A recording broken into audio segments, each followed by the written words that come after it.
হযরতে আদম আলাইহিস সালাত ওয়া তাসলিম থেকে নিয়ে দুনিয়ার মধ্যে যত মানব জাতি এসেছে, প্রত্যেকটি মানব জাতির একটাই আশা, আল্লাহকে রাজি করতে চায়।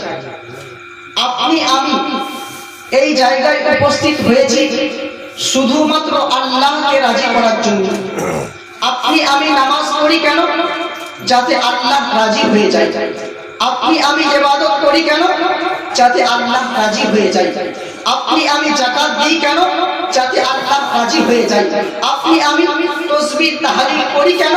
যাতে আল্লাহ আমাদের উপর রাজি হয়ে যায়। আমরা নোংরা কাজে থাকি না কেন? যাতে আল্লাহ আমাদের উপর নারাজ না হয়ে যান, অসন্তুষ্ট না হয়ে যান। তাই আমরা নোংরা কাজ থেকে দূরে থাকি। আমরা মিথ্যা এবং খারাপ কাজ করি না কেন? যাতে আল্লাহ আমাদের উপর নারাজ না হয়ে যান। হযরতে আদম পয়গম্বর থেকে নিয়ে ঈসা পয়গম্বর পর্যন্ত প্রত্যেকটি নবী ও রাসূল দুনিয়ার বুকে আসলেন, ওনাদের একটাই আশা, বলে আল্লাহকে রাজি করতে চাই। হযরতে আদম নবী দুনিয়ার মধ্যে আসলেন, উনি বলেন আল্লাহকে রাজি করতে চাই। হযরতে নূহ নবী দুনিয়ার বুকে আসলেন, বলে আমি আল্লাহকে রাজি করতে চাই। হযরতে ইব্রাহিম নবী দুনিয়ার মধ্যে আসলেন, বলে আমি আল্লাহকে রাজি করতে চাই। এইভাবে প্রত্যেকটি নবী ও রাসূল আল্লাহকে রাজি করতে চাই। কুতুবে রব্বানী শেখ মহিউদ্দিন আব্দুল কাদের জিলানী দুনিয়ার বুকে আসলেন, উনি বলতে আছেন আমার একটাই আশা, আল্লাহকে রাজি করতে চাই। আলা হযরত আসলেন, বলে আমার একটাই আশা, আল্লাহকে রাজি করতে চাই। কুতুবউদ্দিন বখতিয়ার কাকি রাহমাতুল্লাহ আলাইহি দুনিয়ার বুকে আসলেন, বলে আমার একটাই আশা, আল্লাহকে রাজি করতে চাই। হযরতে আদম আলাইহিস নবী থেকে নিয়ে ঈসা পয়গম্বর পর্যন্ত প্রত্যেকটি নবী ও রাসূল আল্লাহকে রাজি করতে চাই। আল্লাহ পাক বলেন হযরতে আদম নবী থেকে নিয়ে ঈসা নবী পর্যন্ত প্রত্যেকটি নবী ও রাসূল আমাকে রাজি করতে চাই। দুনিয়ার প্রত্যেকটি মানুষ আমাকে রাজি করতে চাই, কিন্তু আমি আল্লাহ, আমি নবী মুহাম্মদ রাসূলুল্লাহকে রাজি করতে চাই। জোরে বলুন সুবহানাল্লাহ। এই জন্য তো আলা হযরত আজিমুল বারাকাত মুজাদ্দিদুদ্দিন মিল্লাত কানজুল কারামাত জামালুল ইস্তিকামাত শাইখুল ইসলাম ওয়া মুসলিমিন আয়াতিন মিন আয়াতিল্লাহ মুজিজাতিন মিন রাসূলিল্লাহ কারামাতে গাউসুল আজম আশিকে নবী ওলিয়ে কামিল ফাকিয়ে ইসলাম ইসলামী চিন্তাবিদ দার্শনিক বৈজ্ঞানিক 1400 হিজরি শতাব্দীর শ্রেষ্ঠ মুজাদ্দিদ বিশ্ববিখ্যাত লেখক সুন্নি জগতের সম্পদ মাহিয়ে শিরক বেদাত ভান্ডবাদের খণ্ডনকারী মহাকালের এনসাইক্লোপিডিয়া মুফাসসিরুল কুরআন মুবাল্লিগ ইসলাম আল-কারি আল-আলিম আল-ফাজিল আল-মুফতি আল-মুহাদ্দিস আল-মুহাক্কিক আল-মুজাদ্দিদ আল-মুনাজির আল-মুসান্নিফ আশ-শাহ ইমাম আহমদ রাজা ফাজল বেলবি আলাইহি ওয়া রাহমা ওয়া রিজওয়ান লিখেছেন খোদা কি রাজা চাহতে हैं तो आना, अरे खुदा की रजा चाहते हैं तो आना, अरे खुदा चाहता है राजाए मुस्तफा सल्लल्लाहु अलैहि वसल्लम। দুনিয়ার প্রত্যেকটি নবী ও রাসূল আল্লাহকে রাজি করতে চায়, কিন্তু আল্লাহ পাক বলছেন আমি নবী মুস্তাফাকে শুধু রাজি করতে চাই। আজকে দুনিয়ার বুকে সোশ্যাল মিডিয়ায়, ইন্টারনেটে, ফেসবুকে, ইনস্টাতে, টুইটারের মাধ্যমে দেখা যাচ্ছে যে রাসূলের পাক সাল্লাল্লাহু আলাইহি ওয়াসাল্লামের শান শওকতকে নিয়ে আজকে ছিনিমিনি খেলা হচ্ছে, রাসূলকে অপমান অপদস্থ করা হচ্ছে, রাসূলের প্রশংসাকে নিয়ে আজে বাজে কথা বলা চলছে। কিন্তু আমি আপনাকে বলতে চাই, আপনার আমার মতো কোন 1000 ব্যক্তি নবী মুস্তাফার শানকে উঁচু করেননি।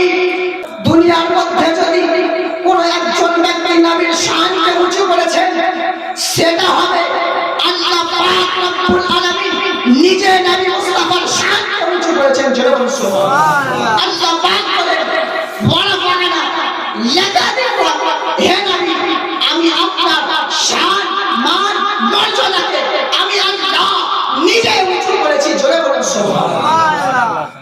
আজকে যদি আমাকে কেউ মারে কিংবা আঘাত করে, কষ্ট দেয়, আমার পক্ষ হয়ে আমার বাবা কথা বলে, যদি আজকে আমাকে কেউ অপমানিত করে, আমার পক্ষ হয়ে আমার চাচা কথা বলে, যদি আজকে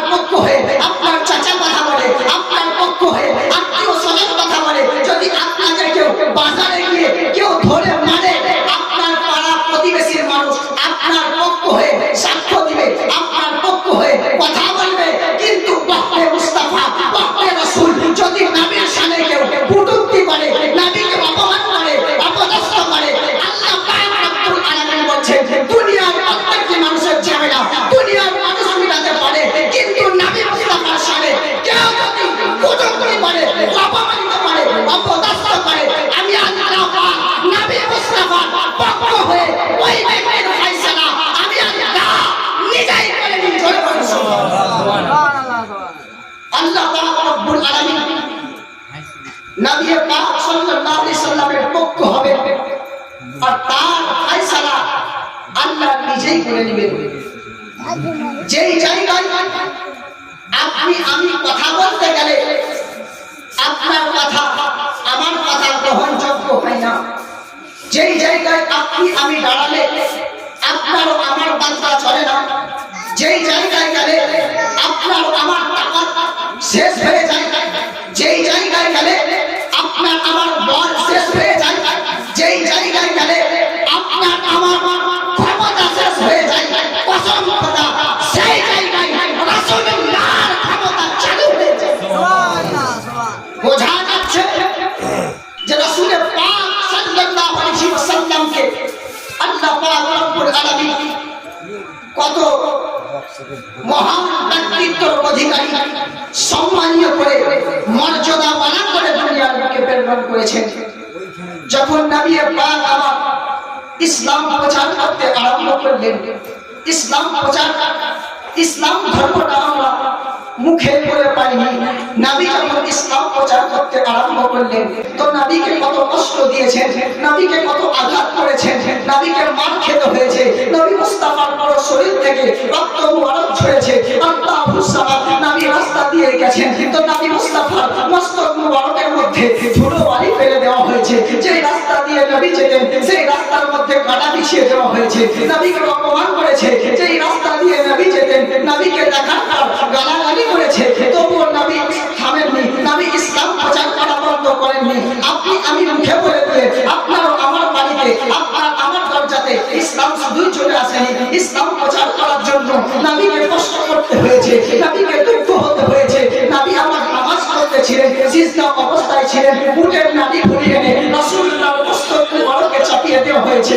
আল্লাহুস সামাদ নবী পাক সাল্লাল্লাহু আলাইহি ওয়াসাল্লাম ইসলাম প্রচার করতে গিয়ে নবীকে কত কষ্ট করতে হয়েছে, কত দুঃখ সহ্য করেছে, শুধুমাত্র আমাদের জন্য নবী মুস্তাফার উম্মতের জন্য ইসলাম প্রচার করেছেন, আমাদেরকে রক্ষা করার জন্য নবী মুস্তাফা আমাদের জন্য রক্তায় রক্ষিত হয়েছে। আজ পর্যন্ত নবী সাল্লাল্লাহু আলাইহি ওয়াসাল্লাম কবর মুবারক থেকে আরাম করছেন আর আমাদের জন্য চিন্তা করতে আছেন। আল্লাহ পাককে বলতে আছে, ইয়া রাব্বি হাবলি উম্মতি, ইয়া রাব্বি হাবলি উম্মতি, আমার উম্মতদের কি হবে, আমার উম্মতদের তুমি রক্ষা করো। এইভাবে আল্লাহ পাকের নবী মুহাম্মদ রাসূলুল্লাহ আল্লাহর কাছে বলছেন যে আল্লাহ আমার উম্মতিদের কি হবে। নবী পাক সাল্লাল্লাহু আলাইহি ওয়াসাল্লাম যখন ইসলাম প্রচার করতে আরম্ভ করে দিয়েছেন, কিছু বেঈমান মুনাফিক কাফের ইহুদির দলেরা রাসূল পাক সাল্লাল্লাহু আলাইহি ওয়াসাল্লামের সামনে উপস্থিত হলো আর নবীর দিকে ইশারা করে বলছে যে এটা মনে হয় আল্লাহর প্রিয় পয়গম্বর নয়, আল্লাহর পাঠানো প্রিয় রাসূল নয়, আল্লাহর প্রিয় হাবিব নয়, এটা মনে হয় শ্রেষ্ঠ রাসূল নয়। যখন নবী পাক সাল্লাল্লাহু আলাইহি ওয়াসাল্লামকে এইভাবে কষ্ট দিতে আরম্ভ করলো, নবীর শানে কটূক্তি করতে আরম্ভ করলো, নবী পাক সাল্লাল্লাহু আলাইহি ওয়াসাল্লাম নিজের হৃদয় মুবারককে, নিজের অন্তরকে, নিজের কান্ড মুবারককে জিজ্ঞাসা করতে আরম্ভ করেছেন, প্রশ্ন করতে আরম্ভ করেছেন, হে আল্লাহ আমি কি আল্লাহর পয়গম্বর নই, আল্লাহর পাঠানো হাবিব নই, আল্লাহর পাঠানো তাবিব নই, আমি কি আল্লাহর প্রিয় রাসূল নই, আমি কি আল্লাহর শ্রেষ্ঠ নবী নই। আল্লাহ পাক রব্বুল আলামিন বলে, ইয়া রাসূলুল্লাহ, ইয়া হাবিবাল্লাহ, দুনিয়ার কোন মানুষ আপনাকে নবী মানুক আর না মানুক, আপনাকে কোন মানুষ হাবিব মানুক আর না মানুক, আপনাকে কোন ব্যক্তি শ্রেষ্ঠ রাসূল না মানুক, আমি আল্লাহ আপনাকে নবী মুহাম্মদ রাসূলুল্লাহ বলে মেনে নিয়েছি। সুবহানাল্লাহ। আল্লাহ পাক রব্বুল আলামিন পারা নম্বর 22 সূরা আল-আহজাবের মধ্যে বলে, ইন্নাল্লাযীনা ইউযুনা আল্লাহা ওয়া রাসূলাহু লা'নাহুমুল্লাহু ফিদ দুনিয়া ওয়াল আখিরাতি ওয়া আ'আদ্দা লাহুম আযাবান মুহিনা। নিশ্চয় যারা আল্লাহ এবং ওনার রাসূলের সাথে কটূক্তি করে, আল্লাহ এবং ওনার রাসূলকে অপমান অপদস্থ করে, আল্লাহ পাক বলেন ওই ব্যক্তিদেরকে দুনিয়াতে তাদের উপর লানত করা হয় এবং ওয়া আ'আদ্দা লাহুম আযাবান মুহিনা, তাদেরকে এমন একটি আযাব দেওয়া হবে, এমন একটি শাস্তি দেওয়া হবে যেই আযাবের কারণে, যেই শাস্তির কারণে তাদেরকে কাল কিয়ামতের দিনে অপমান পদস্থ হতে হবে। চিন্তা করুন যে আল্লাহ পাক নবী পাক সাল্লাল্লাহু আলাইহি সাল্লামের সামনে কটূক্তি করার জন্য, নবীকে অপমানিত করার জন্য তাদেরকে এমন একটি আযাব দিবে, যেই আযাবের জন্য তাদেরকে লজ্জায় লজ্জিত হতে হবে, অপমানিত হতে হবে, অপদস্থ হতে হবে এবং তাদের উপরে দুনিয়াতে এবং আখিরাতে তাদের উপর আল্লাহ পাকের লানত বর্ষণ করবেন, তাদেরকে আল্লাহর রহমত থেকে দূরে রাখবেন, বঞ্চিত রাখবেন। আল্লাহ পাকের নবী যখন নিজের হৃদয় মুবারককে জিজ্ঞাসা করলেন, আমি কি আল্লাহর পয়গম্বর নয়, আল্লাহর পাঠানো প্রিয় রাসূল নয়? তো আল্লাহ পাক বলেন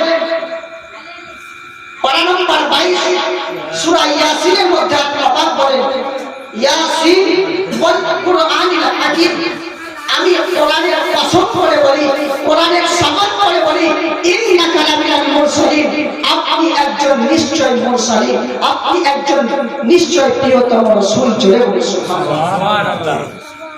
বোঝা যাচ্ছে যে আল্লাহ পাক রব্বুল আলামিন নবীকে রাসূল বলে মেনে নিয়েছে।